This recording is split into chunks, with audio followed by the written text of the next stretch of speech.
My in-laws were drunk, and even though people nearby were whispering to each other, my in-laws didn't seem to care. They kept shouting at me, saying, "Well, I guess it's too late since you're already married, but if you want to be part of this family, you need to show us you have enough money." Then they added, "Yes, your dad is right, so make sure to give us $1,000 a month as a new bonus." Their words shocked me. I couldn't believe they would say such things at a wedding reception. I just stared at them, my face turning pale. My dad took the microphone away from them and said firmly, "Enough is enough. Don't you realize you're embarrassing yourselves? My name is Linda. I'm 30 years old and work in an office. I'm dating Larry, who's 32, 2 years older than me. We met through a friend who was worried about me being single, so she introduced us. After dating for a year, Larry proposed, and now we're getting ready to get married soon. I lost my mom when I was very young, and my dad raised me all by himself. He worked really hard to make sure I had everything I needed. Losing my mom, who I loved so much, hurt me deeply. Because of that loss, I was careful with my feelings. That's why I hadn't really dated anyone since school. I even thought it might be okay to stay single forever. Then I met Larry. At first, I didn't have romantic feelings for him, even though he asked me out many times. Larry was always caring and a true gentleman.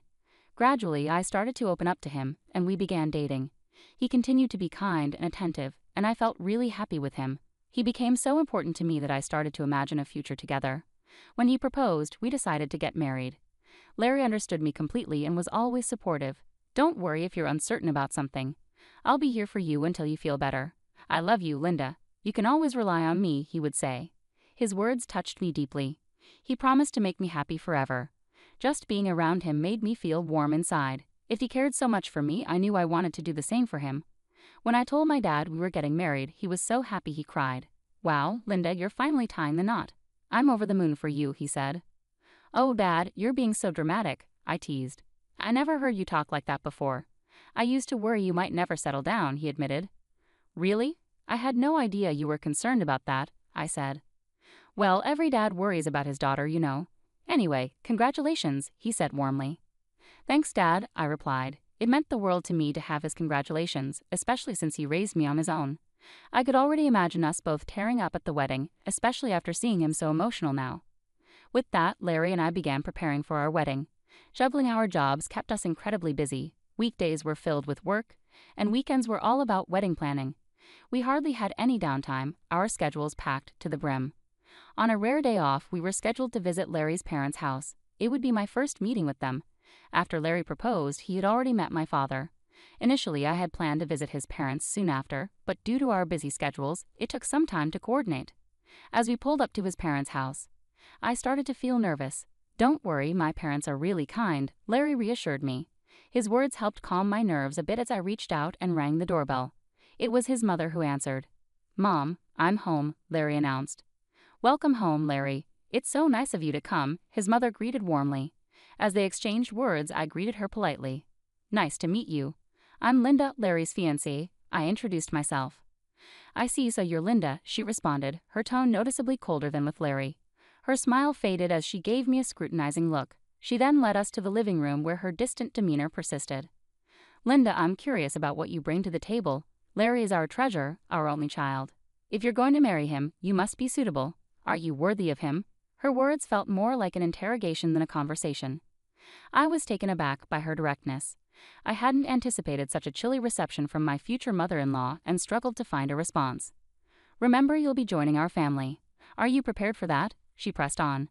While marrying Larry did mean becoming part of his family, I couldn't understand why such high expectations were being placed on me. It's not like Larry's family was some prominent or influential dynasty. Moreover, I wouldn't even be living with them. I disliked feeling pressured with these kinds of questions. As I pondered how to respond, Larry's mother grew impatient with my hesitation and scolded me sharply. "When I ask you a question, answer promptly. You're being rude," she snapped. "I want to know if you're ready for this," she insisted, her voice rising. Feeling overwhelmed, I managed to reply, I hope that Larry and I will support each other in our marriage." Her response was dismissive. "That's such a naive thing to say. Your job as a wife is to support Larry. You clearly don't understand the basics," she criticized. Larry's father, sitting nearby, intervened. "Honey, please calm down." "I apologize, Linda. I hope you weren't too upset by my wife's words," he said, trying to diffuse the tension. "It's okay," I replied, trying to maintain composure. I figured Larry's mother was just protective of her only son and might have spoken hastily. Just then, Larry's brother entered the room. He spoke softly and kindly, which momentarily eased my nerves. But any relief was short-lived. With a smile on his face, he said something unexpected. "What my wife says has some truth to it. What concerns me is that you come from a single-parent family," Larry's father stated. Confused and taken aback, I asked, "What do you mean by that?" "Well, being raised by just one parent doesn't have a good public image.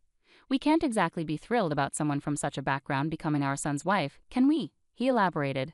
"Wait a minute," I interjected, unable to ignore his comment. "What's wrong with being raised by a single parent? My father worked incredibly hard to raise me alone. I'm grateful for my upbringing and proud of my father. Growing up with one parent doesn't diminish my worth." They continued to argue. "Because you were raised without a parent, you may not have learned how to be a good wife, manage household chores, and so on." "I helped my father a lot with household chores," I replied firmly. "I can also cook pretty well, so please don't say that," I insisted. Despite my response, Larry's parents ignored me and went on to say, "We'll allow you to marry Larry, but in return you must promise to prioritize us because we are Larry's parents. Can you promise us that?" "What?" I was shocked by their demand.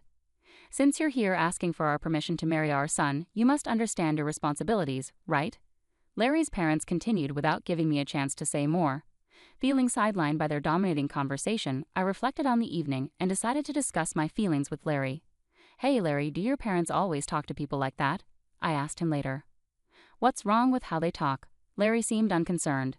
I was surprised that Larry didn't see any issue with how his parents had spoken to me. "I mean the way your parents talked to me and what they said." "Oh really? They were just discussing whether you're ready for marriage," Larry replied. "I understand they're concerned, but I felt like their comments were a bit too much," I explained. "Really? What do you think they said wrong?" "They've given us their blessing, so let's not dwell on it," Larry assured me. "Yeah, you're right," I conceded, but I couldn't shake the unease that Larry seemed to side more with his parents than with me. It bothered me deeply. Sensing my uncertainty, he pulled me into a hug. "Linda, you don't have to worry so much. My parents are just a bit upset because their only son is getting married," Larry reassured me, though his words didn't entirely comfort me. "Everything will be fine. They just want what's best for us. They want us to have a strong marriage like they do. That's why they might have come off a bit harsh." "I see," I replied, trying to understand his perspective. Maybe his parents had high expectations for us, but I still couldn't shake off the feeling that it wasn't right for them to criticize me because of my upbringing with my father. Marriage should be about us, not just their approval or disapproval.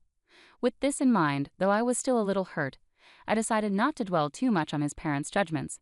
Then the wedding day arrived. We had many guests, from relatives and friends to colleagues and bosses. Walking down the aisle with my father, who had raised me single-handedly, was a deeply meaningful moment. Larry and I exchanged vows and rings, surrounded by applause.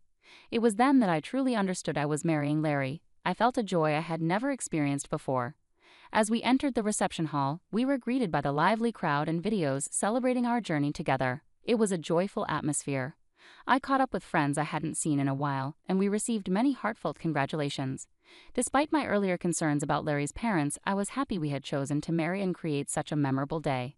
After the ceremony, we planned to officially register our marriage, becoming husband and wife. Every moment felt cherished, and I was filled with happiness. As time passed, we moved on to the final part of the event. The bride, groom, and both sets of parents lined up to greet guests, but I started feeling uneasy about Larry's parents. They seemed unsteady on their feet, their faces noticeably flushed. It was clear they had drunk too much. Some relatives even asked if they were all right.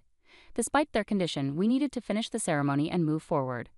As the moderator handed the microphone to me and Larry, a sudden tension arose when Larry's mother forcefully pulled my hand away from his and spoke to me in a harsh, commanding tone. "Linda, listen to me. After this wedding, you are going to dedicate yourself entirely to us. Get ready because we will test you rigorously." The guests began whispering among themselves, some thinking it was a joke and laughing. Larry's father then took the microphone. "Linda, aren't you ashamed to wear a dress like that? It doesn't suit you at all," he remarked. "Dear, you should tell her the truth," Larry's mother added, and the tone of the whispers among the guests shifted. I looked at Larry, hoping he would intervene and stop his parents' rude comments.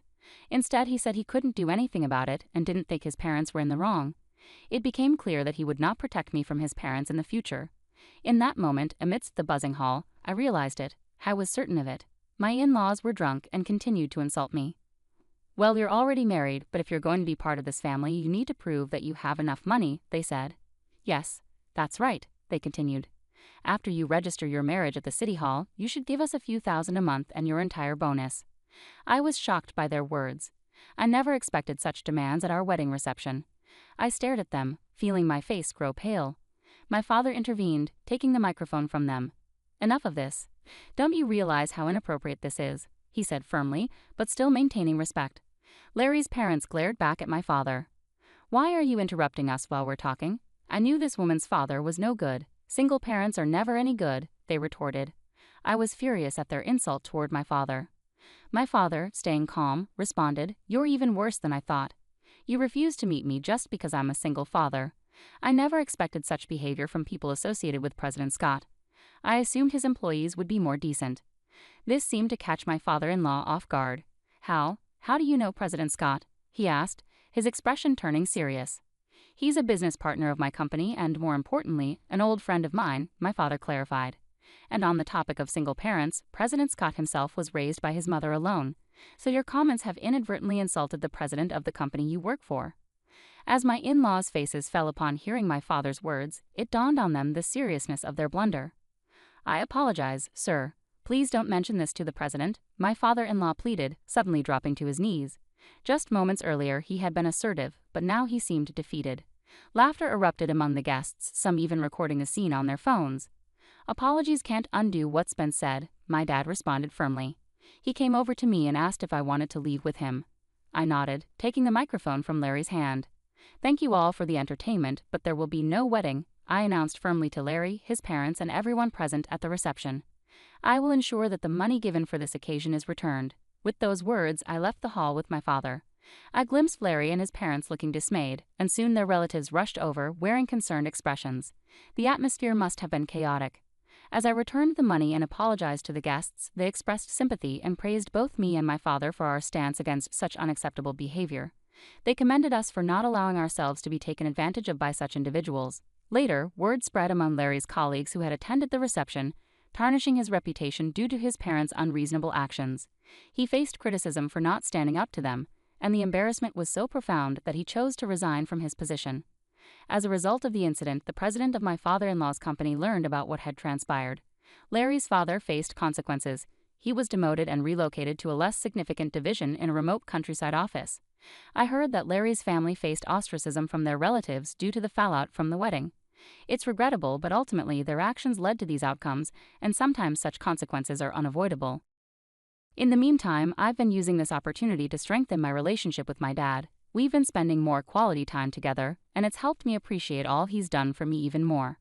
One day, he sat me down for a serious talk. "Linda, have you ever thought about taking over the business?" he asked, his expression a mix of hope and seriousness.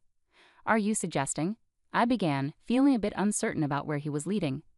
"Why don't you work towards becoming the president of my company?" he proposed. It was a significant proposition, and he seemed to believe I was ready for the challenge. "I'll do my best," I promised him, feeling a mix of excitement and nervousness. I made a decision to prioritize advancing my career at my dad's company rather than getting involved in romantic relationships for now. My goal is to prove to myself and to my dad that I can excel and perhaps one day become a great leader like him. Currently, I am fully immersed in learning everything I can at the company. The work is challenging yet fulfilling, and I'm determined to seize every opportunity. Reflecting on the chaos of the wedding, it's clear that Larry's parents were unreasonable, turning what should have been a beautiful event into a spectacle. Thankfully, since the marriage wasn't legally finalized, I avoided a potentially costly mistake. Now, without marital ties or looming in-law issues, I can focus entirely on pursuing my career ambitions. It's a relief to have found a clear path forward from such a tumultuous situation. I'm optimistic about the future and excited about the possibility of leading the company. I wish myself all the best and hope that those who hear this story can find something meaningful in it. Thank you for following along until the end. If you enjoyed this story, please consider subscribing, and I look forward to sharing more with you in the future.